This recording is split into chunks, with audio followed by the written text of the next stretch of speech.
हाय बच्चों, good evening. 1-2 minute late हो गए हम, सॉरी भाई।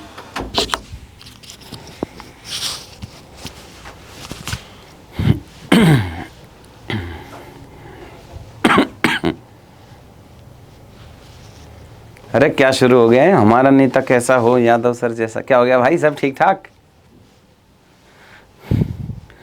चलो we'll start. So we have 5 months left for prelims 2025. I wanted to take this session with you in which I'm going to explain 2 things. सबसे पहला तो next 5 months की strategy क्या होनी चाहिए, कैसे बैलेंस करना है, plus my suggestion will also be based upon और विल ऑल्सो इंक्लूड कि प्रीलिम्स के बाद जो हमारे पास 85 डेज हैं इस बार, जो सबसे कम है, दोनों को ध्यान में रखते हुए मैं आपके लिए स्ट्रैटेजी बनाऊंगा। इसमें मैंने आपको बताया कौन से टॉपिक्स पहले पढ़ने हैं, कौन से सब्जेक्ट्स पहले पढ़ने हैं, एटसेट्रा एंड ऑल। ठीक है, चलो भाई लोग शुरू करते हैं। सो प्रेजेंटली जो बच्चों ने मुझे डाउट्स बताए वो ब्रॉडली यही डाउट्स हैं। When to start for prelims preparation, some of you must have already started, but मुझे नहीं लगता है आप में से कोई फुल फ्लेज्ड प्रीलिम्स में चला गया होगा। मैंने ऐसे फुल फ्लेज्ड मतलब पूरे 10 घंटे आप प्रीलिम्स पढ़ रहे हो। अगर फुल 10 आवर्स पढ़ रहे हो तो थोड़ा गड़बड़ है, आप पार्शली जा सकते हैं। Some of you can actually go for 5 घंटे प्रीलिम्स, 5 घंटे mains etcetera and all. But अगर आपका सी सेट में कुछ इशू है, if you are not able to clear CSAT for many consecutive attempts और 1 अटेम्प्ट, या डर लगता है, किसी ऐसे बैकग्राउंड से आते हो जहां मैथ्स की प्रिपरेशन कम है, तो मुझे लगता है आप वीकेंड में सी सेट स्टार्ट कर सकते हैं 5 आवर्स के आसपास में। कोई वीकेंड बेस्ड क्लास ज्वाइन कर सकते हैं आप, और उसमें आप सी सेट को वीकेंड पे डालो और प्रीलिम्स और मेंस को एट प्रेजेंट दोनों पे फोकस करेंगे। वो मैं आगे आपको बताता हूँ कब स्टार्ट करना है, with subject to start from, कौन से सब्जेक्ट का ज़्यादा सिग्निफिकेंस है। देखो, कुछ ऐसे सब्जेक्ट आपको मिलेंगे जो आपको देख के तो ऐसे लगते होंगे कि यार बहुत बढ़िया है, लेकिन कन्वर्जन नहीं आता है। तो मैं CAPF का, CDS का, वो सारे क्वेश्चन पेपर इस साल के 2024 के देख रहा था, कौन से सब्जेक्ट UPSC ने डिफिकल्ट बनाए हैं बाकी सबके लिए, because it also gives you a direction. जैसे कि अगर UPPCS देख लो, अगर प्रीलिम्स UPSC ओरिएंटेड आया तो there are very high chances कि उसके मेंस में भी UPSC जैसे क्वेश्चन आए, UPSC जैसा डायमेंशन आए।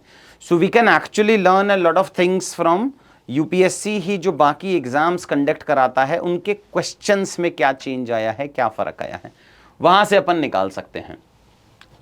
अब एट प्रेजेंट हो सकता है आपने लास्ट अटेम्प्ट किसी और स्ट्रैटेजी से दिया हो। फॉर एग्जांपल आपने लास्ट ईयर में 100 मॉक टेस्ट दिए हों, इस बार क्या सेम स्ट्रैटेजी चलेगा, नहीं चलेगा। हो सकता है आपने लास्ट टाइम में सिर्फ 10 ही मॉक टेस्ट दिए हों प्रीलिम्स के, इस बार उसको चेंज करना है, नहीं करना है, वो सब डिस्कस करेंगे।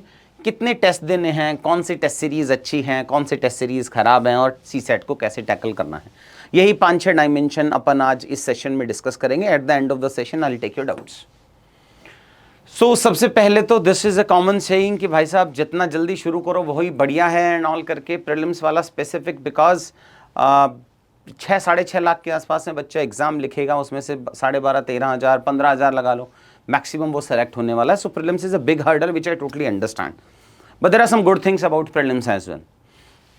अभी जो मेंस के बच्चे आए हैं हमारे पास, जो आंसर राइटिंग कर रहे हैं, उसमें से कुछ हैं जिनके 3 साल 4 साल 5 साल, मतलब 3 मेंस 4 मेंस 5 मेंस लिखे हैं। प्रीलिम्स में they are easily scoring 120 plus 130। एक बच्चे से कल या परसों बात हो रही थी, उसके कभी मतलब उसके लोवेस्ट आए हैं लास्ट ईयर जो आए हैं 135, वरना 140 145 150।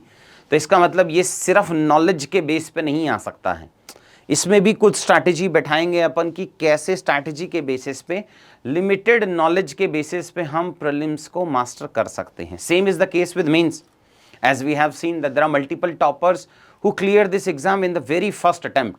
So पहले अटेम्प्ट में तो इतना नॉलेज ला पाना बहुत मुश्किल है जो चौथे अटेम्प्ट के बच्चे का होगा। तो इसका मतलब नॉलेज ज़रूरी है, बट सिर्फ नॉलेज से नहीं होगा, आंसर राइटिंग की स्ट्रैटेजी देखनी पड़ेगी। सिमिलरली प्रीलिम्स में देखेंगे हम कि भाई साहब नॉलेज ज़रूरी है, बट उस नॉलेज के बाद और क्या चाहिए जिससे हमारे क्वेश्चंस करेक्ट हो जाए, कन्वर्जन अच्छा हो जाए, वो वाला पार्ट देखने की कोशिश करेंगे हम।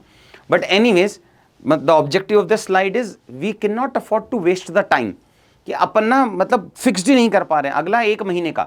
मतलब अगर आप आज बैठे हो 27 दिसंबर पे, तो 27 से 31 जनवरी का टाइम ही ना डिसाइड कर पाए। एक वीडियो देख लिया आपने तो आपको लगता है यार प्री में ही आ जाना चाहिए, दूसरा देख लिया तो लग रहा है नहीं यार 85 डेज ही हैं तो मीन्स में आ जाना चाहिए। आप शेड्यूल बना लो ना, अपन एक शेड्यूल बना लेते हैं इसका, उसी शेड्यूल को अगर मेरे से वेट कराना है, आप जो बच्चे ऑफलाइन में मेरे पास आ रहे हैं वो मुझे शेड्यूल दिखा सकते हैं अपने जनवरी का कि क्या शेड्यूल बन सकता है। नहीं तो आप इस वीडियो में नीचे डाल देंगे तो मैं वेट कर दूंगा कि आप क्या ब्रॉडली सोच रहे हैं, वो सही है कि खराब है। बट एटलीस्ट एक शेड्यूल फिक्स होगा तो अकाउंटेबिलिटी फिक्स्ड होगी। नहीं तो क्या होगा, आप 2 दिन हिस्ट्री पढ़ोगे, फिर 2 दिन लगेगा अरे यार आंसर राइटिंग कर लेता हूँ, चलो चलो एथिक्स कर लेते हैं, ऑप्शनल कर लेते हैं, वो वैसे सेट बैठेगा नहीं। There are few things which you have to do now, उसके बाद होल्ड करेंगे और उसके बाद प्री और मेंस के 85 डेज के बीच में उसको देखेंगे और रिमेनिंग यहाँ पे 4 महीने के आसपास में प्रीलिम्स पे फोकस करेंगे। बट इन एनी केस अगर आपने इससे पहले मेंस नहीं लिखा है और आपकी नॉलेज बेस बहुत ज़्यादा नहीं है, मतलब स्टेट पीसीएस पास नहीं हुआ या कुछ पास नहीं हुआ है, तो आपको 100% प्रीलिम्स के मोड में चले जाना है 4 महीने के लिए। मतलब 22-23 मैक्स टू मैक्स 25 जनवरी के बाद हम प्रीलिम्स ओरिएंटेड 100% मोड में चले जाएंगे। उससे पहले भी अपन कुछ कुछ करेंगे 5 घंटे के आसपास में, वो मैं आपको बताता हूं। ठीक है, एट प्रेजेंट अपने पास 5 महीने हैं, तो देखेंगे 5 महीने में क्या करना है। आप, मुझे अभी भी लगता है कि आप नेक्स्ट 15-17 डेज, अपन ये एग्जाम प्रीलिम्स पास करने नहीं आए हैं, पेपर पास करने के लिए आए हैं।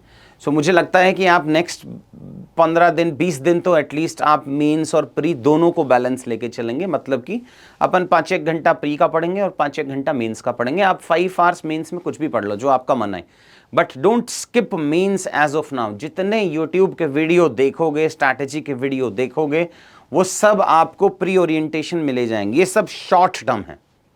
शॉर्ट टर्म में अपन लॉन्ग टर्म सिलेक्शन का जो गोल है वो नहीं मिस कर सकते हैं। सो मेरा अतिशोक्ति ही हो गया ये, अतिशोक्ति तो नहीं, मतलब क्या ही बोलें इसको, कि मैं खुद ही वीडियो बना रहा हूँ प्री के ओरिएंटेड और खुद ही कह रहा हूँ आपको कि नहीं वीडियोस कम देखना है।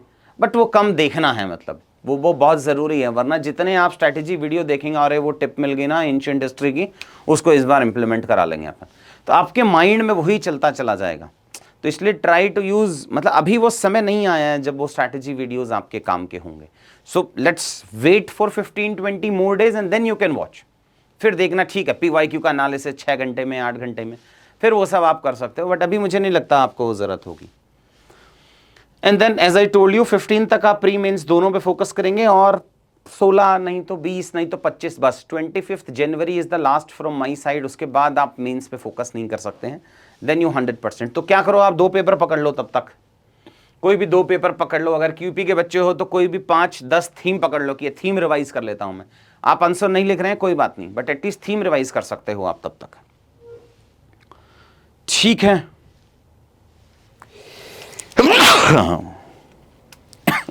I'm sorry। चलो भाई स्लाइड पे आते हैं। This is one of the most important slide जो मेरे को आपको बतानी है। कुछ चेंजेस जो यूपीएससी के लेवल पे हर साल में आते हैं उसके बेसिस पे हैं ये। सो प्रेजेंटली क्या हुआ, 2022 तक एलिमिनेशन चला। 2023 यूपीएससी ने एलिमिनेशन को थोड़ा कम किया। 2024 में because there were lot of protest CSAT के लिए भी और जीएस के लिए भी, तो 2024 में पेपर थोड़ा सा सरल बनाया यूपीएससी ने with respect to this, for both GS also and for CSAT as well. But ऐसा नहीं है बिकॉज वो यूपीएससी का एक लेवल चल रहा होता है, उसमें आप स्टूडेंट प्रोटेस्ट से आप सोचो कि हम आर्म ट्विस्ट कर लेंगे यूपीएससी को, वैसा डोमेन नहीं आएगा भाई। तो there can be a repetition of more pair वाले क्वेश्चंस इन 2025, बिकॉज जैसे ही वो कट ऑफ बहुत नीचे चला जाता है तो थोड़ा गड़बड़ हो जाता है। सो अगर 2023 में वैसे 58-59 क्वेश्चन थे और 2024 में 30-35 क्वेश्चन थे, सो वो 35-40 के आसपास में वापस से पेयर वाले क्वेश्चंस पूछ सकता है, बिकॉज वो एलिमिनेशन करने से वो बहुत बिना नॉलेज के आपको ट्रिक्स लगा के वो पेपर पास हो रहा था। So there can be some roll back of 2023 वाला पैटर्न इन दिस, स्पेसिफिकली जो उसने CAPF के हिसाब से क्वेश्चंस पूछे हैं उसके एनालिसिस पे। So next we have is expanded knowledge. कुछ नए डायमेंशन आ रहे हैं, नए IR के क्वेश्चंस हैं और वो डिफिकल्ट होते जा रहे हैं IR वाले क्वेश्चन, और वो 1-2 ही नहीं है, वो 5-6-7 क्वेश्चंस पूछ रहा है इंटरनेशनल रिलेशंस के। एग्रीकल्चर के क्वेश्चंस वापस से पूछने स्टार्ट कर दिए, गवर्नमेंट स्कीम्स के क्वेश्चंस वापस, वो 2017, 18, 19 वाले टाइम के हिसाब से। सो वो हो सकता है कि आपको ये नॉलेज बेस जो है वो आपको बढ़ाना पड़ेगा, अपना बढ़ाने के लिए अपने को टाइम चाहिए होगा। Next we have is rising uncertainty, as I told you, of CSAT. 2023 में इट वाज वेरी डिफिकल्ट, 24 में रिलेटिवली इजी था, 23 में, but still it is challenging. मतलब ऐसा नहीं हो सकता कि आप उसको लाइटली ले लो, भले ही आप किसी भी एकेडमिक बैकग्राउंड से आते हो। सो आपको सीसैट को मतलब nobody can stop UPSC to again give you a paper like 2023 ना। फिर तो क्या इजी रहता है, फेल होने के बाद अपन बोलेंगे अरे यार वो सीसैट ऐसा आ गया था तो गड़बड़ हो गया। बट भाई थोड़ा पुश कर लेते हैं ना, मतलब थोड़े एक्स्ट्रा एफर्ट डाल लेंगे। क्या होगा अगर 7 डेज एक्स्ट्रा सीसैट पढ़ लोगे आप, तो कुछ भी नहीं होगा, श्योरिटी ही तो बढ़ेगी। तो इसलिए मुझे लगता है कि आप सीसैट को नेगलेक्ट नहीं कर सकते हो यार। जो क्लास करना है खुद से करना है, जैसे भी करना है, आप सीसैट को थोड़ा सा सीरियसली लेंगे अभी। Next we have is current affairs and general awareness. अब यार इसमें मेरा एक पर्सनल से है, you can opt for any other thing, but the thing is कि यार in case of current affairs should be your priority only and only if once you have finished the static portion, unless and until you finish static. With current affairs only you cannot clear this prelims exam, but with only static you can clear this prelims exam. So current affairs you can focus more once your static portion is finished. So अगर class भी आप join कर रहे हैं, हम भी समाधान series लेके आ रहे हैं prelims crash course, but again the suggestion would be कि first finish the static portion, at least fetch 80, 85, 90 marks only from static. What if UPSC will not ask any question from current affairs? But reverse नहीं हो सकता ऐसा, this is not a possibility that UPSC will not ask many questions from static portion. So first finish your static component and then go for the current affairs component. So initially, right now in the month of January, February, March, you should not cover the current affairs as a priority. Finishing of static, giving at least 2 revisions of static till March end should be the priority, and after that you can go for the current affairs component, and then we have adequate time to revise. So if you will start your preparation from maybe mid of February, then it will be too late. So right now at least 4 or 5 revisions are required. So if you will start now means the presently जो आपको मैंने schedule दिया है, then you will have adequate time actually to revise. Prelims सिर्फ knowledge का game ही नहीं है ना, as I told you, it is also a confidence game. Confidence comes when you don't have a second thought about any topic. When you don't have second thought about your preparation का phase कि अरे यार history रह गया मेरा, अरे economics और अच्छे से कर लेता तो बात हो जाती, तो वो वैसा अगर आएगा तो you will not be able to take some calculated risk, और वो calculated risk नहीं आएगा then it becomes very challenging. So what you have to do is that try to make a schedule till maybe May 1st तक का बना लेते हैं, एक हफ्ता लगाओ, May 1st तक का शेड्यूल लगाओ, सोर्सेज डालो, क्या पढ़ना है, कैसा लगाना है, क्लास ज्वाइन करनी है, जो भी कुछ करना है, और आप एक बार मेरे को उस पर वेट करा लो, वो देख लेते हैं। देन ठीक है, give prelims before. Then first we have is this is for if you have given the prelims earlier, if you have attempted earlier, then what exactly your learnings from the prelims paper would be, and if you were not able to clear it. दो ही चीजें हैं, you were not able to clear prelims only because of 2 reasons. पहला reason क्या है कि भाई knowledge deficit है, knowledge ही नहीं है अपने पास में, और दूसरा क्या है, have knowledge but still got wrong somewhere. देखो भाई सिंपल सा कमेंट है, अगर आपके मार्क्स 85 अबव आए हैं, ब्रॉडली लगा लो आप, और कट ऑफ 95 जा रहा है, मतलब 10 marks less than the cut जा रहा है, so it is not because of knowledge that you were not able to clear the exam. No, all of you must have felt कि अरे sir वो 2 क्वेश्चन में टिक करने वाला था बट मैंने किया नहीं, या और दीज 3 क्वेश्चंस में रॉन्ग बबल फिल हो गया, या सर वो जैसे ही हिस्ट्री के क्वेश्चन देखिए, initial 10 questions were of history और मेरे को थोड़ा डिफिकल्ट लगा तो शुरू का starting half an hour I wasted. ये नॉलेज की वजह से नहीं हो रहा है, ये हो रहा है वो एग्जाम हॉल स्ट्रैटेजी नहीं बनने की वजह से, और वो टाइम से नहीं आएगा.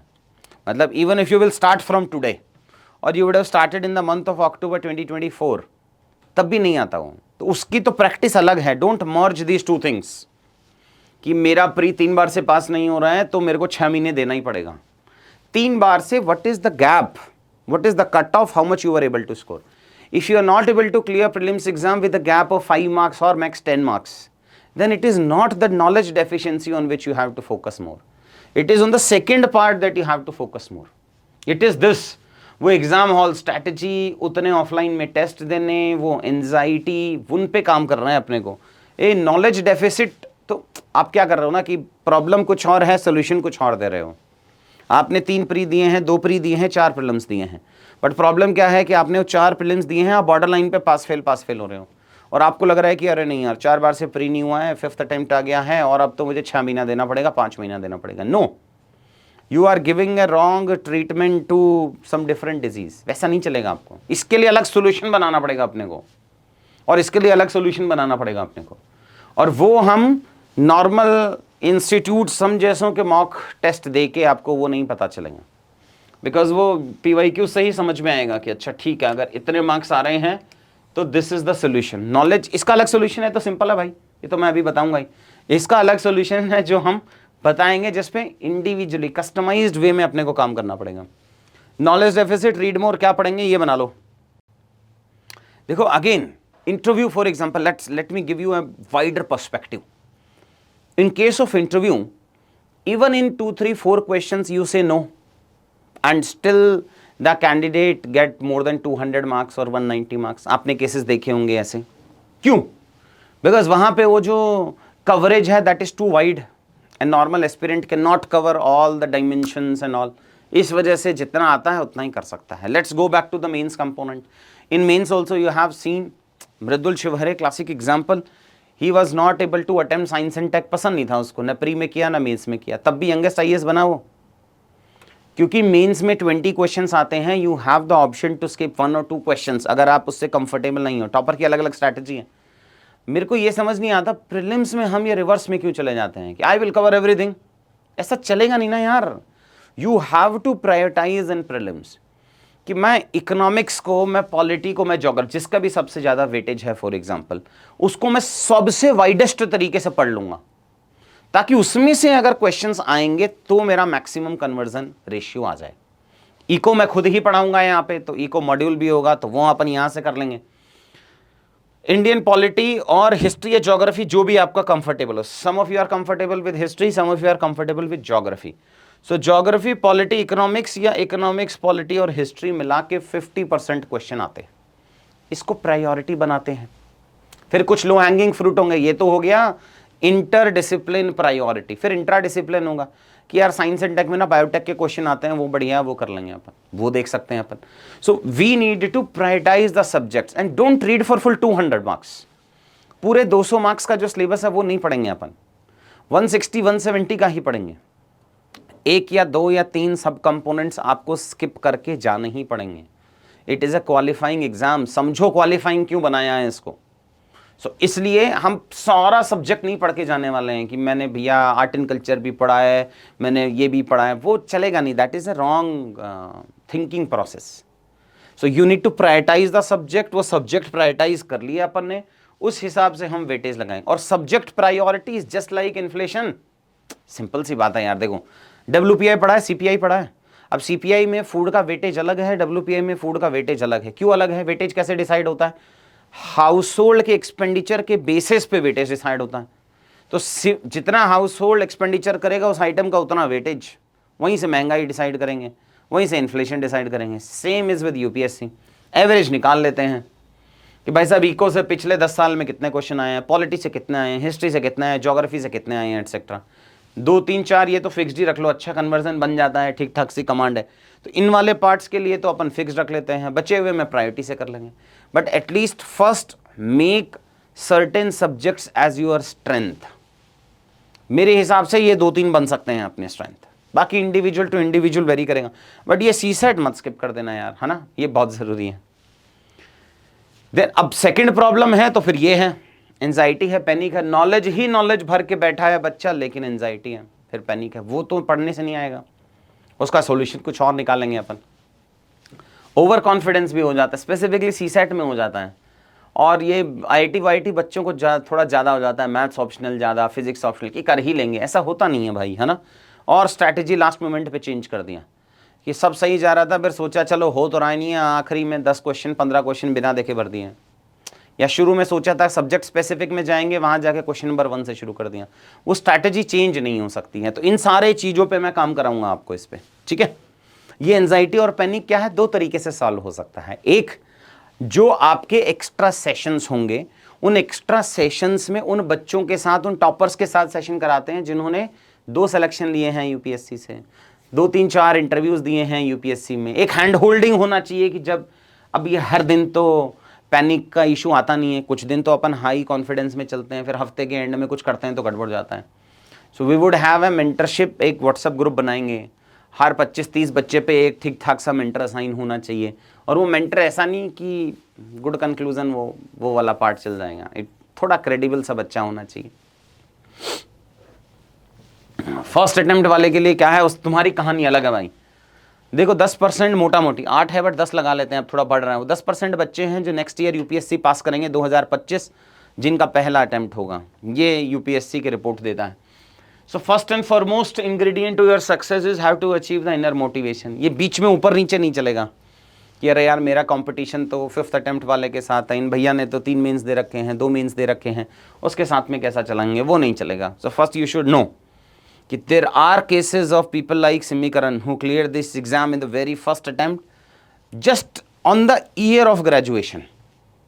जिस साल वो ग्रेजुएट हुए उसी साल ही रैंक 31 लेके आए। There are lot of other instances. हम 2 3 4 टॉपर्स के बारे में बताते हैं बिकॉज वो मेरे बहुत क्लोज थे। सो मतलब आप जिस बच्चे से हर दिन मिल रहे हो तो वो जुबान पे उन्हीं बच्चों के नाम याद रह जाते हैं, otherwise there are lot of other toppers as well. और ऐसा ही नहीं है कि हमारे से ही जुड़े होंगे टॉपर, कहीं और से भी जुड़े होंगे वो, मतलब कुछ और टॉपर्स। फिर identifying your aim in life, ये क्यों है, ये मोराल के लिए है। मोटिवेशन और मोराल में डिफरेंस समझते हो। Morale is long term. तो ऐसा होगा कि मोटिवेशन आज अपन ने पढ़ा तो मोटिवेशन हाई है, आज ज्योग्राफी का टेस्ट दिया नंबर आ गया 120, बहुत बढ़िया। 3 दिन बाद एनवायरनमेंट का दिया और उसमें आए 80, तो डाउन हो गया मोटिवेशन। मोराल नहीं डाउन हुआ है। मोराल आएगा व्हेन यू नो कि यूपीएससी में जाना क्यों है, 20 साल बाद क्यों रहना है इसके अंदर, प्रेजेंटली क्यों हम हर दिन 12-15 घंटे की मेहनत कर रहे हैं। वो अगर चीज़ें क्लियर होंगी तो मोराल हाई होगा, नहीं तो नहीं होगा। Then it is just like कि मतलब 10th की क्लास के आप एग्जाम दे रहे हो बस। Then reading about your role models, कुछ अच्छे ब्यूरोक्रेट चुनो, अच्छे रोल मॉडल्स चुनो। जब भी ये डिप वाला फेजेस आएगा उस टाइम पे वही आपकी हेल्प करेंगे। तो वो बहुत, ये फर्स्ट अटेम्प्ट वालों के लिए बता रहा हूँ। बाकी वालों के लिए तो क्या होता है ना, आप उस साइकिल में फंस गए हो भाई, आपने 3 अटेम्प्ट दे दिए हैं, बाकी कुछ हो नहीं रहा है, तो अपन उसी साइकिल में घुसते घुसते घुसते बैठे हैं। तो वो आपको एक लेवल का मोटिवेशन देता ही रहता है कि मेरे पास कोई और अल्टरनेट है नहीं। बट यहाँ वाले केस के लिए वो फर्स्ट अटेम्प्ट का बच्चा है, उसके साथ वाले जस्ट अभी दोस्त की नौकरी लगी है, 25 लाख का पैकेज लगा है, तो उसके लिए ये वाली चीज़ें बहुत ज़रूरी हैं। And then habit discipline in the motivation building. अब बहुत ना वैसे हाई टारगेट्स का प्लानिंग मत करो कि मैंने हर दिन 12 घंटे बना लिया है और मेरा तो फरवरी मिड में ही सिलेबस पूरा हो जाएगा, फिर मैं 15 दिन में फर्स्ट रिवीजन, फिर 8 दिन में सेकंड रिवीजन, फिर 2 रिवीजन एंड ऑल करके मैं 15 बार रिवाइज करके चला जाऊंगा या चली जाऊंगी प्रीलिम से पहले। ऐसा होगा नहीं। तो जब ऐसा नहीं होना है तो थोड़ा रियलिस्टिक टारगेट्स रखते हैं अपन इसमें। तो रियलिस्टिक टारगेट्स रखने के लिए 8 घंटे रखो, जैसे फॉर एग्जांपल शुरू में पढ़ना है, 8 जब अचीव हो जाएं 4-5 दिन, फिर उसको 8.5 कर लो, फिर 9 कर लो। बिकॉज वो जैसे ही ब्रेक होता है ना कुछ टारगेट जो आपके, उससे बहुत बड़ा डिमोटिवेशन आता है। तो शुरू का टारगेट इतना हाई मत रखो जो अचीव करने में दिक्कत हो। Then lack of direction not lack of time, that is so true यार। 24 घंटे ही होते हैं हर किसी के दिन में, तो वो टाइम वेस्ट हो रहा है तो डायरेक्शन की वजह से वेस्ट हो रहा हो, टाइम की वजह से थोड़ी वेस्ट हो रहा हो कि सर फर्स्ट है बहुत पढ़ना है। सबको बहुत पढ़ना था, जिससे आप compete कर रहे हो उसको भी फर्स्ट अटेम्प्ट में बहुत ही पढ़ना होगा, ऐसा नहीं है। फुल टाइम एस्पिरेंट्स के लिए करीब 1.5 आवर्स आप न्यूज़पेपर पढ़ लो, जिसमें 45-50 minutes newspaper, 45-50 minutes monthly magazine उठाओ कोई करंट अफेयर्स की, जो आपको पसंद आए वो पढ़ लो, क्वेश्चन तो कहीं से नहीं आना। Then attending the classes, then it is difference between listening and understanding. एक तो है कि वो लगा के और अपन उस पर कम फोकस कर, फुल अटेंशन देना पड़ेगा आपको। क्लास में भी आ रहे हो तो फुल अटेंशन देना पड़ेगा, डोंट वेस्ट टाइम। यूपीएससी एक ऐसा समुद्र है जिससे मतलब वो आपने शायद एस्पिरेंट सीरीज़ देखी होगी कि इससे निकल पाना बहुत मुश्किल है। अपन 4-5-6 साल यहीं बर्बाद कर देते हैं। 1-2 साल कंसंट्रेटेड करके एफर्ट लगा के देखो। मैंने बहुत एकदम डीमोटिवेटेड बच्चे से मोटिवेट हो के सेलेक्टेड बच्चे देखे हैं। सो ऐसा नहीं है कि मतलब हम उस पार्ट के अंदर जाएंगे और बस वो प्रोसेस ही आपको पास करा देगा, नहीं भाई, आपका खुद का प्रोसेस पास कराएगा इसको। यूपीएससी तो ईयर क्या है ना, वो नदी की तरह है जो मैं बताता हूँ आप पढ़ो चाहे मत पढ़ो, वो नदी तो यहाँ ए से निकल के और इलाहाबाद को क्रॉस करते हुए जाएगी ही जाएगी। आपकी मर्जी है कि आप अपनी बोट उसमें रखोगे तो आपको ले जाएगी, नहीं रखोगे तो नहीं लेके जाएंगे। नदी तो बहती जाएगी, टीचर का भी यही काम है, वो तो बहता ही चला जाएगा। मतलब आपको डायरेक्शन लेनी है तो खुद निकालनी पड़ेगी बेटर चीज़ें उनसे। तो सिमिलरली अगर आप ये 8% क्लासेस अगर आप क्लास अटेंड कर रहे हैं तो वो मर्जी आपकी। क्लासेस अगर आप अटेंड कर रहे हैं तो ऐसा सिर्फ सुनने से बात नहीं बनेगा। मतलब it should create a positive virtuous effect on your day to day learning. तो फायदा है क्लास का, नहीं तो फिर कोई फायदा नहीं है क्लास का। मतलब तजुर्बा लेने से कोई फायदा नहीं है। हैंडआउट्स को 2 से 3 रिवीजन कर लो सेम डे में ही, या तो क्लास लगाओ मत। क्लास लगा रहे हो तो पढ़ना पड़ेगा, ऐसा नहीं चलेगा कि हमने नहीं पढ़ा। देन टेस्ट दे देंगे हर दिन, तो अभी टेस्ट मत दो, बट हाँ एटलीस्ट हफ्ते में 2 टेस्ट आपको दे देना चाहिए। फर्स्ट अटेम्प्ट वालों की बात कर रहा हूँ। एनालिसिस के अलग से नोट्स बनाने पड़ेंगे आपको, वो शायद आगे मैंने कवर किया होगा कि ये जो आप एनालिसिस कर रहे हो, जो क्वेश्चंस आपको नहीं आ रहे हैं, या तो फोटो खींच लो उनका अलग, या ऑनलाइन में जाके स्निप करके और डॉक में पेस्ट करते चले जाओ, वो और उसका एक्सप्लेनेशन वो करना बहुत ज़रूरी है अभी वाले पार्ट में ही। जो क्वेश्चंस, जो डायमेंशंस आपके गलत हो रहे हैं, you need to create a second repository of these questions, that is very much required. Then is for working professionals before office, I think you have usually 2.5 hours. देखो working professionals के लिए थोड़ा discipline life चलता है, सो थोड़ा और discipline करोगे तो there are more chances that you will clear this exam. जो दूसरे वाले बच्चे हैं जो पूरे दिन हैं, उनको लगता है कोई नहीं अगले महीने कर लेंगे, क्या ही करना है। मैंने बहुत सारे डिसिप्लिन्ड बच्चे वो देखे हैं जो ऑलरेडी जॉब में थे and they clear with very high ranks. Zubin Mohapatra बच्चा था, 46 रैंक आया था उसका। जब जॉब करता था तो आईपीएस बना, जॉब छोड़ दे, फिर हमने कहा चलो छोड़ देते हैं, फिर और पढ़ा तो फिर आईपीएस बना, बट रैंक 15-20 पीछे आई। फिर एनपीए ट्रेनिंग ज्वाइन किया तो 46 रैंक आई। तो मतलब कि जैसे आप जॉब कर रहे हो तो आप मोर डिसिप्लिन्ड हो रहे हो, थोड़ी ज़्यादा ट्रेनिंग में टाइम चला जाता है तो आपको टाइम की वैल्यू बढ़ जाती है। आफ्टर ऑफिस 1 घंटे का नैप लेके आप आगे प्रिपरेशन कर सकते हैं, बिकॉज वो माइंड में आपको ब्लैंक करना पड़ेगा माइंड को ऑफिस के काम से कुछ टाइम के लिए, कंटिन्यूटी में नहीं जाएगा। Then you can attend the class, study the handouts, weekend पे टेस्ट वेस्ट दे सकते हैं एटसेट्रा। ठीक है यार, ये मेरे कुछ सजेशंस हैं जो मैंने आपको बताए थे। अब ये मैं एकेडमिक स्टार्ट कर रहा हूँ discussion. As I told you कि भाई साहब आपको पूरा 200 मार्क्स का नहीं पढ़ना है, पहले स्टैटिक फिनिश करना है। विद इन द स्टैटिक पहले वो थीम्स कवर करने हैं जिन पे यूपीएससी मैक्सिमम क्वेश्चन पूछता है। वो आपको फ्री हैंडआउट यहाँ पे मिल जाएगा। आपको ब्राउज़र में जाना है और गूगल पे जाके आप सर्च कर लीजिए, वहाँ लिख लो हाई आउटपुट थीम्स।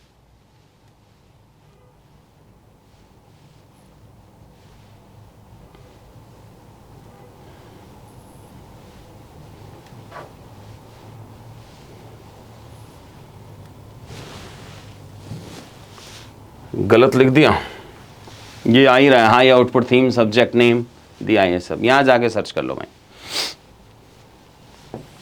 वहाँ सर्च करेंगे आप तो यहाँ आप ईयर सेलेक्ट कर सकते हैं, 2024 सेलेक्ट कर लो। अच्छा 24 वाली आई नहीं है, 23 की है, मैं चेंज करा दूंगा। ये हाई आउटपुट थीम्स जो होंगी उसकी, या ये 24 की ही होंगी शायद, if I am not wrong. हाँ यही है, वो ईयर में ही गड़बड़ है। बाई डिफॉल्ट जहाँ आप आ रहे हो ठीक है, दिस इज ऑफ 2025 ओनली। तो आप यहाँ जाके हाई आउटपुट थीम्स डाउनलोड कर सकते हैं। अब ये दिखती कैसे हैं, चलो इको वाला मैं आपको डाउनलोड करके दिखा देता हूँ। ये सारे सब्जेक्ट की आपको मिल जाएंगे, उनके सामने क्वेश्चंस लिखे होंगे कि किस थीम से कितने क्वेश्चंस आए हुए हैं। ऑब्जेक्टिव ये है कि पहले इनको फिनिश करेंगे, फिर इनको फिनिश करने के साथ साथ में कुछ ऐसे सब थीम्स करने हैं जिनको मैं एनरिचमेंट कार्ड कहता हूँ या रिवीजन कार्ड कहता हूँ, जिनके मल्टीपल डायमेंशन, जैसे कॉजेज ऑफ इन्फ्लेशन है भाई। अब causes of inflation can be 10 UPSC can asked either from this 10 और 11, 12, 13 कोई पॉइंट, कोई रीजन। सो अपने को ना वो रिवीजन कार्ड में जो जो मोस्ट रिपीटेड टॉपिक्स आ रखे हैं, उन सारे टॉपिक्स के सारे डायमेंशन एक ही जगह हो जाने चाहिए। मैं दिखाता हूं आपको क्या कह रहा हूं। पहले हाई आउटपुट थीम्स दिखाता हूं। फेल टू डाउनलोड कर ले यार।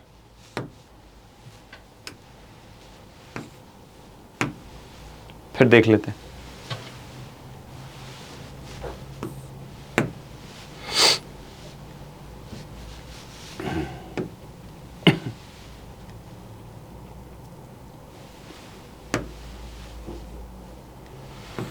ये इकोनॉमी का हाई आउटपुट थीम है, लास्ट ईयर का होगा ये। मैं इसको इस बार इस साल के लिए चेंज करा लूंगा, ये लास्ट ईयर का है। ये चैप्टर्स अपने को देखने हैं, किन किन चैप्टर्स के कौन कौन से क्वेश्चंस आए हुए हैं। ये इसका प्रिंट आउट निकाल लेंगे अपन, ठीक है। और यहाँ पे अपन टिक करते आप चले जाना कि कौन कौन से टॉपिक्स आपके फिनिश हो गए हैं। अगर मैं आगे जाता हूँ तो जैसे बेसिक्स ऑफ इकोनॉमी है, सो उसमें ह्यूमन एंड सोशल डेवलपमेंट के ये 2 कंपोनेंट्स पढ़ने हैं, 3 पढ़ने हैं। बेसिक ऑफ इकोनॉमिक्स पढ़ना है, नेशनल इनकम अकाउंटिंग पढ़ना है। All this is very much required to cover the initial part. यहाँ आपको PYQ के क्वेश्चंस मिल जाएंगे कि उस थीम से कौन कौन से क्वेश्चन आए हुए हैं, किस किस साल में क्वेश्चन आए हुए हैं, यहाँ उसका सोल्यूशन मिल जाएगा। सो अपन ने वो सब थीम पढ़ा, हाई आउटपुट थीम का वो फर्स्ट चैप्टर पढ़ा, उस चैप्टर के PYQs यहाँ पे सॉल्व कर लिए। सिमिलरली ये सेकंड पढ़ा, सेकंड वाला पार्ट फिनिश कर लिया। ये लास्ट ईयर की वो है, बुकलेट है।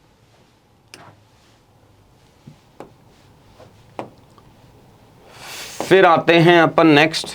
तो ये इकोनॉमी में कुछ 21 के आसपास में मैंने हाई आउटपुट थीम्स आइडेंटिफाई किए हैं, वो करना है। ये फर्स्ट प्रायोरिटी है। ये 170 टॉपिक ऐसे हैं जो अपने को सबसे पहले पढ़ लेने। ये 170 टॉपिक अगर आप पढ़ लोगे तो अपन 80, 85, 90 मार्क्स के आसपास में पहुंच गए। ये लो हैंगिंग फ्रूट है। और यहां पहुंचने के बाद फिर हम आगे चलेंगे 15, 20, 25 नंबर के लिए यार, ठीक है। और इसमें भी सब्जेक्ट वाइज डिवाइड कर लेंगे, जो आपको ज्यादा इंटरेस्टिंग होगा वो पहले फिनिश कर लेंगे अपन, ठीक है। ये high output theme as I told you, वहां से जाके आप डाउनलोड कर सकते हो सकता है शायद मेरे पास ये लिंक ही पुराना हो गया हो, या देख लेते हैं अपन, बाद में देख लेंगे क्या है। Then how to cover the current affairs part? As I told you, did 1.5 hours every day you have to give newspaper. You cannot skip. You cannot outsource that hard work to anybody else. You need to create your own perspective. So वो बहुत ज़रूरी है. Then revising the current affairs handouts and identify the backward linkages with static. For example, if you are covering Delhi election हो रहा है, तो Delhi election हो रहा है तो आर्टिकल 239 AA आपको जाके कनेक्ट करना चाहिए। कब आया था? NCR क्या है? एनसीटी क्या है, डिफरेंस क्या है, कौन सा कॉन्स्टिट्यूशन में मेंशन्ड है, कौन सा स्टैट्यूटरी है, कौन सा माइग्रेशन से रिलेटेड है, तो आप जाके उसको स्टैटिक से कनेक्ट कराएंगे, वो बहुत ज़रूरी है। That is very very much required.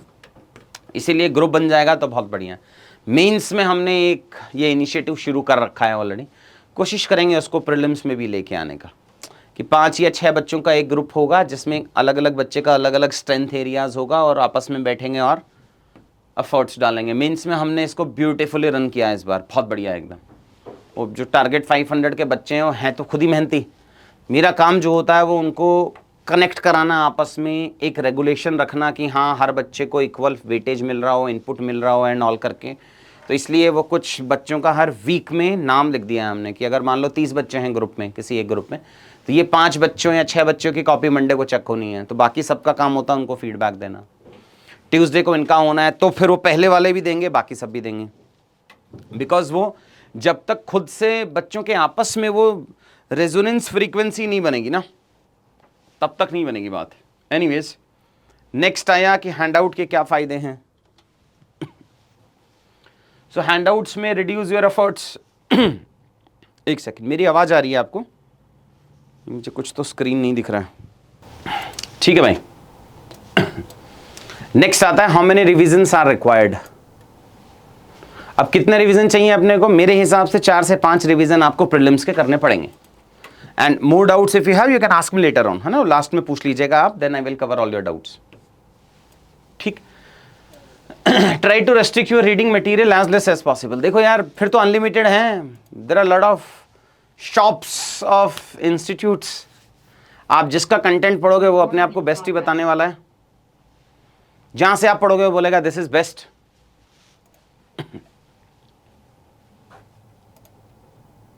अब दिख रहा है सब?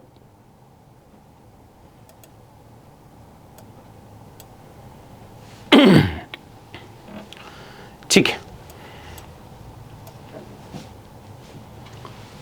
सो कंटेंट ऐसा नहीं है कि लक्ष्मीकांत का सिग्निफिकेंस खत्म हो गया है, बट लक्ष्मीकांत का सिग्निफिकेंस है, उसको अभी भी आपको बेस ही बनाना पड़ेगा।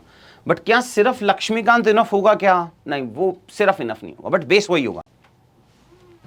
Same goes with some other subjects as well. तो कंटेंट को इंक्लूसिव रखना है, बट रिपीट वही करना है। मतलब अनिश्चितता की तरफ मत जाओ कि मतलब ठीक है ये तो नॉर्मल ही पढ़ते हैं दुनिया, हम इससे अलग लिखेंगे। Same is with the mains कि सर ये तो दुनिया एग्जाम्पल लिखती है, कुछ अलग बताओ। अरे भाई पहले नॉर्मल लिखेंगे, उसके बाद कुछ अलग का सिग्निफिकेंस आता है। सेम इन द प्रीलिम्स, तो पहले नॉर्मल बुक्स कवर होंगी, फिर आगे जाएंगे अपन। Then this is what the sources which you can refer. अगर आप समाधान ज्वाइन करते हैं तो ठीक ठाक से लेवल का कंटेंट देता हूं यार मैं, वो कर लेंगे अपने हिसाब से जितना प्रीवियस बच्चों को हेल्प कर पाया है कि बेस मटेरियल। अब तो हम आपको पूरी बुकलेट की सीरीज देंगे, वो हार्ड कॉपी ऑफ बुकलेट है, मैं मंगा लेता हूँ, आपको दिखा देता हूँ कि जैसे वो अपनी मेंस बूस्टर सीरीज है ना, वैसे ही प्रीलिम्स बूस्टर सीरीज है, उसकी बुक है पूरी वो। तो वो बुक है, आपको वही बेस मटेरियल बनाना है, ठीक ठाक से लेवल ऑफ एफर्ट। फिर हाई आउटपुट थीम्स हैं जिस पे फोकस करेंगे। प्रीलिम्स की बुकलेट है आपके पास में? प्रीलिम्स की होंगी तो दिखा देना, या मेंस वाली दिखा दो कैसी है, मैं बता दूंगा। And same goes with the revision card. Revision card is like जैसा मेंस में अपन कुछ अलग अलग तूफानी लेके आते हैं हर बार, वैसा ही वो प्रीलिम्स का है। लास्ट ईयर लेके आए थे, इस बार काफ़ी इंप्रूव्ड लेवल पे, because last year was our first year जब हमने प्रीलिम्स पे ठीक ठाक से एफर्ट डाले थे। अब पुरानी लर्निंग है, कंटेंट में अच्छा काम किया है एक साल में। So now the revision cards also became very very effective tool actually to revise at the last moment and increasing the conversion ratio. ये बुकलेट है भाई, तो ये बुकलेट आपको प्रीलिम्स वाले पार्ट के लिए ये आपको हार्ड कॉपी मिलेंगी। मतलब ठीक है, ये कौन कौन सी वेबसाइट्स एंड ऑल रेफर करनी है एंड ऑल, ये अपन बाद में देखते चलेंगे कि क्या करना है एंड ऑल। सी सेट वाले पार्ट के लिए अलग है कि देखो भाई सी सेट है वो एक दिन में प्रिपेयर नहीं होगा, उसका फियर भी ज़्यादा रहता है। सो आप सी सेट अभी से भी शुरू कर सकते हैं, मतलब 5-7 दिन और रुक जाओ बस, मे बी 10th जनवरी और so you can start covering C set. उसमें भी स्ट्रेंथ देखना पड़ेगा आपको, ऐसा नहीं होगा कि आप आरसी डिपेंडेंट होकर चला जाओ। आरसी डिफिकल्ट पूछ लिया तो, और ऐसा भी नहीं हो सकता अपन क्वांट डिपेंडेंट होकर चले जाएं। They can ask difficult questions of quant as well, तो दोनों वाले सिनेरियोज में नहीं चलेगी बात। एक फुल लेंथ टेस्ट देना है एवरी 2 वीक्स में, उसका पक्का है वो कि एक सी सेट का टेस्ट अभी से दे देना है। एंड डोंट गो इनटू कि सर इंस्टीट्यूट के टेस्ट सिंपल होते हैं, ये होते हैं, वो होते हैं, एटसेट्रा एंड ऑल का। अपना टेस्ट देना है, you need to outsource it. Mains में भी तो टेस्ट सीरीज इसलिए ज्वाइन थोड़ी करते हो कि इवैल्यूएशन अच्छा होगा, आपको भी पता है और हमें भी पता है इवैल्यूएशन कैसा होता है, हर जगह का ऐसा होता है, हमारे यहाँ का भी ऐसा ही है, बिकॉज इवैल्यूएटर तो सेम ही होगा ना। तो उस हिसाब से मत दो, आप अपने सी सेट के रिवीजन को 2 घंटे में करने के लिए आप टेस्ट दे रहे हो, सो हैव दैट एप्टीट्यूड, ठीक है। रिवीजन इसकी 4-5 रिवीजन एक्सेट्रा, ठीक है। This is the fast last slide actually for this. फिर थोड़ा मुझे आपको समाधान का बताना है। We were getting a lot of queries की प्रीलिम्स क्रैश कोर्स इस बार भी है क्या। लास्ट ईयर हमने प्रीलिम्स क्रैश कोर्स किया था which we started from the month of December, इस बार 4th से करा रहे हैं। सो एट प्रेजेंट में उसकी कुछ डिटेल्स मुझे आपके साथ में शेयर करनी है। So wrapping up, always premier, allocate time and efforts wisely, first prepare the high output theme as I told you. देख भाई वो सबसे जरूरी है, आप ये मत सोचो कि मैं एक बार पूरा ज्योग्राफी पढ़ूंगा फिर ये करूंगा, आप छोड़ दो ना उसको। आप सिर्फ हाई आउटपुट थीम्स को, because that is on the basis of rationality. मैंने नहीं बनाया वो, मैं आपको इनफ प्रूफ दे रहा हूं उसमें कि ये थीम पकड़ो, इसमें इतने क्वेश्चन आए हुए हैं पिछली बार में, तो पहले इस थीम को फिनिश कर लो, ये हाई प्रायोरिटी बैठ गई। और ये 10 साल के एवरेज हैं, 11 साल के हो गए अब तो। सो अगर 11 साल तक किसी टॉपिक पे यूपीएससी ने बहुत क्वेश्चन पूछे हैं तो पहले वो पढ़ लेते हैं ना। तो सबसे पहले हाई आउटपुट थीम्स को रैप अप करो। First priority should be like this, मतलब आप सिलेबस कवर करो करीब 130-140 मार्क्स के आसपास का, पहले वो फिनिश हो जाए फिर नेक्स्ट जाओ। Don't go into subject wise यार, मतलब पहले मैं पूरा ज्योग्राफी पढ़ूंगा। पूरा ज्योग्राफी पढ़ने में 12-13 दिन लग जाते हैं, हो सकता है उसको 6 दिन देने हो तो, बिकॉज उसमें जो टॉपिक्स कुछ हैं वो कम एग्जाम के लिए रेलेवेंट है। I will show you a list of Laxmikanth, जैसे एक भी सवाल नहीं पूछा 20 साल में, not even a single question. अपन उसको देखते नहीं है वैसा, अपन को लगता है पूरी लक्ष्मीकांत पढ़नी है, काम खत्म हो गया है। कुछ कुछ चेंजेस लेके आने पड़ेंगे अपने को अपनी प्रिपरेशन के उसमें। फिर current affairs is your best buddy for static subjects also. क्यों, वहां से अपने को आइडेंटिफाई करना आसान हो जाता है, इसीलिए न्यूज़पेपर पढ़वा रहा हूं मैं आपको। That is why I am suggesting you to give 1.5 hours. ऐसा नहीं करंट अफेयर से क्वेश्चन आएगा, नहीं, करंट अफेयर से टॉपिक मिलेगा अपने को, और वो टॉपिक होगा वो स्टैटिक वाले पार्ट के लिए ज़रूरी है। Then we have do not ignore the CSAT, वो मतलब वो तो मैंने आपको स्ट्रेट अवे बता ही दिया। Then current affairs and general awareness and all, 40 तो नहीं था, 20% था, बट चलो ठीक है। Practice and revise sectional test after each theme. तो आप दो ऑप्शन है भाई आपके पास में, एक जो आप आज पढ़ रहे हो उस पर टेस्ट दे दो, बट उसके हिसाब से मिलना मुश्किल है, बट हाँ अगर आप कोई क्लासेस ज्वाइन करते हैं वहाँ मिल जाता है। हम भी समाधान में जो आज पढ़ा रहे हैं उसके बेसिस पे आपसे टेस्ट पूछते हैं। तो हर दिन आप 10-10, 12-12 टेस्ट देते स्टार्ट कर लो, जिसमें 4-5 PYQ होते हैं, बाकी प्रोबेबल क्वेश्चंस होते हैं 8-10। तो वो करीब आप 12 to 15 questions every day solve कर सकते हो उन थीम्स पे। एक प्रोसेस ये हुआ, वीकेंड पे आपको करीब करीब 50 क्वेश्चन सॉल्व करने चाहिए, और एवरी 2 वीक्स आपको सेक्शनल टेस्ट देना चाहिए। ये शेड्यूल वैसे ही चलना चाहिए, वैसे ही चलेगा, ठीक है। समाधान, high output themes and as I told you कि प्रॉब्लम एरियाज क्या क्या आ रही हैं एंड ऑल करके पता ही है आपको प्रॉब्लम एरिया क्या क्या आ रही हैं। मतलब मैं डिस्कस कर लूँगा, बट यू नो आपसे ज़्यादा किसको पता होगा कि प्रॉब्लम एरियाज क्या हैं एस्पिरेट।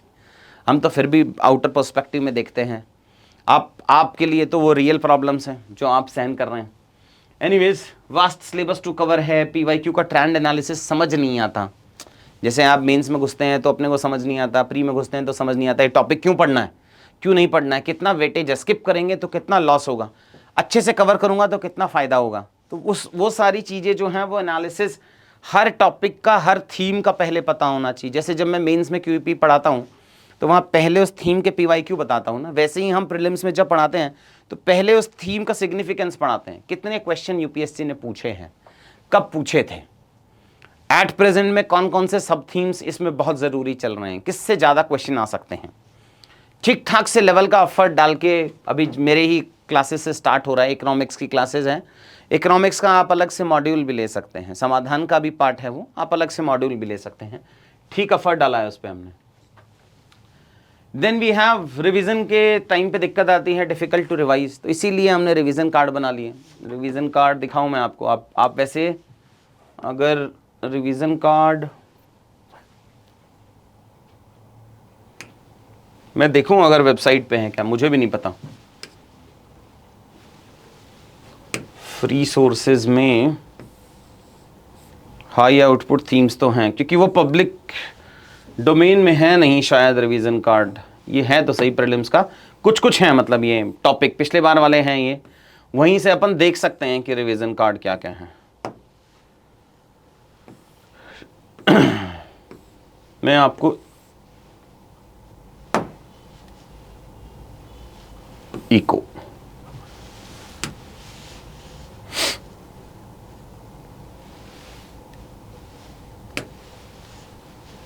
ये है भाई, जैसे measures to control currency depreciation.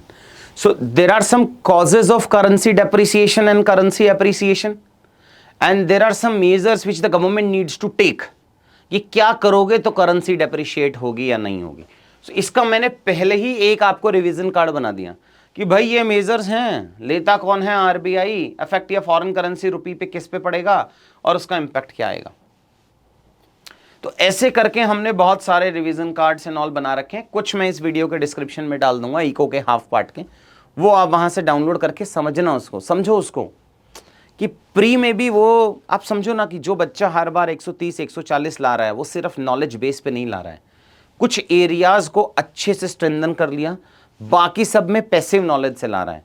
Passive knowledge तभी आएगी जब मुझे कुछ टॉपिक्स का पूरा ज्ञान होगा। I know everything about currency depreciation, और let's take causes of inflation का पार्ट उठाता हूं मैं।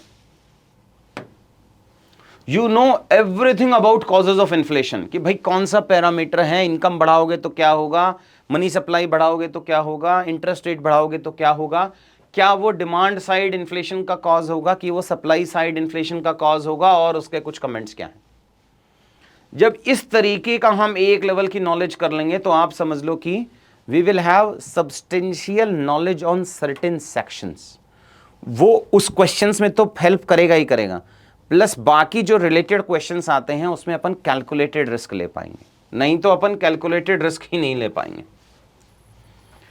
चलो high output themes and all, वो जो मैंने आपको बताया वो स्टार्ट करते हैं। फर्स्ट क्लास अपनी जो अपन वैसे करा रहे हैं 4 जनवरी से इको की क्लास से बैच स्टार्ट करके देखते हैं। ठीक है, then this is the rough schedule. Then high output themes is our first priority. As I explained you for economics, these are the years, this is the number of questions which UPSC has asked. These are the various chapters जो उसके favourite रहे हैं, high output theme में cover कराएंगे. ये index है जो मैं आपको उस टाइम पे दिखा रहा था, सब कंपोनेंट्स हैं. Then we have roughly, we will try to give you some 9000 plus MCQs, सारे PYQs and all मिला के 5 फेजेस हैं. समाधान का एक अलग से वीडियो बनाऊंगा. Then I will explain you the course details क्या हैं.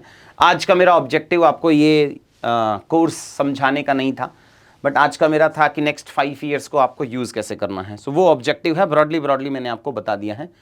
कुछ जो रिपोर्ट कार्ड आता है वो बहुत ज़रूरी है आपके लिए. ऐसा नहीं हो सकता ना सर, जब भी मैं 2 क्वेश्चंस में कंफ्यूज होता हूँ तो मेरा गलत हो जाता है. नहीं भाई, 2 क्वेश्चन किस तरीके के हैं वो? क्या जब 2 फैक्चुअल क्वेश्चन होते हैं तब गलत होता है कि 2 एनालिटिकल क्वेश्चन होते हैं तब गलत होता है? क्या तू 2 क्वेश्चंस में जब 2 ऑप्शंस में कंफ्यूज है, क्या साइंस के 2 ऑप्शंस में कंफ्यूज होता है तो गलत होता है, या फिर हिस्ट्री के क्वेश्चंस में गलत हो रहा है? इस लेवल का आपको रिपोर्ट कार्ड एक चाहिए होगा, तभी अपन एक्स्ट्रा क्वेश्चंस अटेम्प्ट कर पाएंगे ना. कि यार मैं ज्योग्राफी में जब 2 में कंफ्यूज होता हूँ ना तो ठीक ही होता है मेरा. क्यों? Because passive knowledge is helping you. लेकिन जैसे ही मैं साइंस एंड टेक में 2 में गलत हो जाता हूँ तो फिर यार मेरा गलत हो जाता है. तो इसको छोड़ देंगे, इसको एक्स्ट्रा कर लेंगे. तो उसके लिए एटलीस्ट रिपोर्ट कार्ड तो वैसा जनरेट हो कि किस टाइप के क्वेश्चंस हैं जहां आप गलत कर रहे हो. ये कुछ हल्के फुल्के टेस्टिमोनियल हैं लास्ट वाले. एक टेलीग्राम का ग्रुप बनता है जहां पे टीचर्स आपके सारे डाउट्स लेते हैं. कुछ जो अच्छा कंटेंट होता है वो बच्चे भी शेयर करते हैं, इंस्टीट्यूट भी शेयर करते हैं.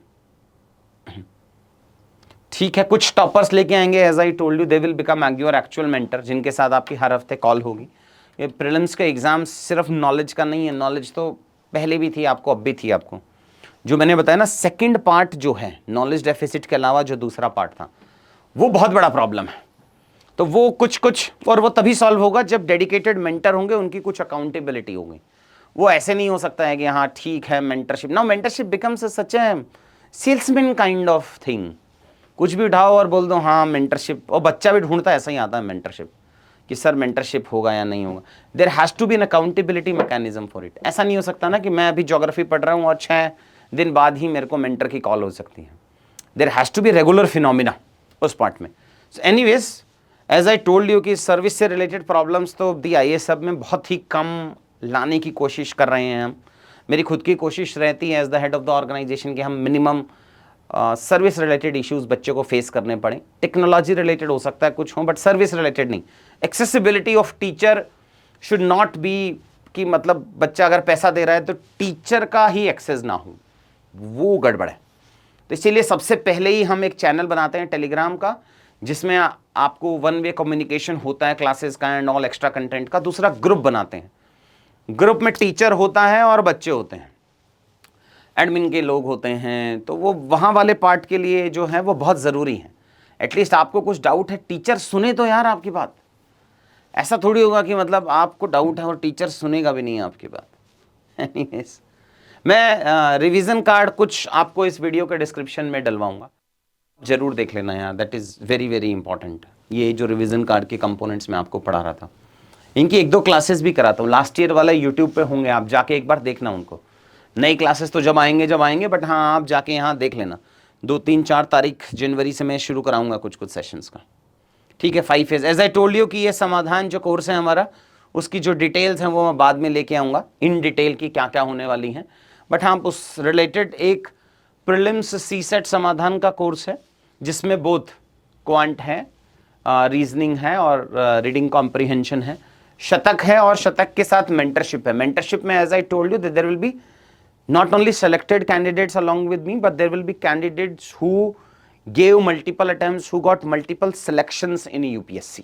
ऐसा नहीं होगा कि बस एक फ्रेश बच्चा आया और हो गया, वैसा नहीं होगा. वो mentorship is not for the namesake of mentorship. More details about mentorship I will share in the next video.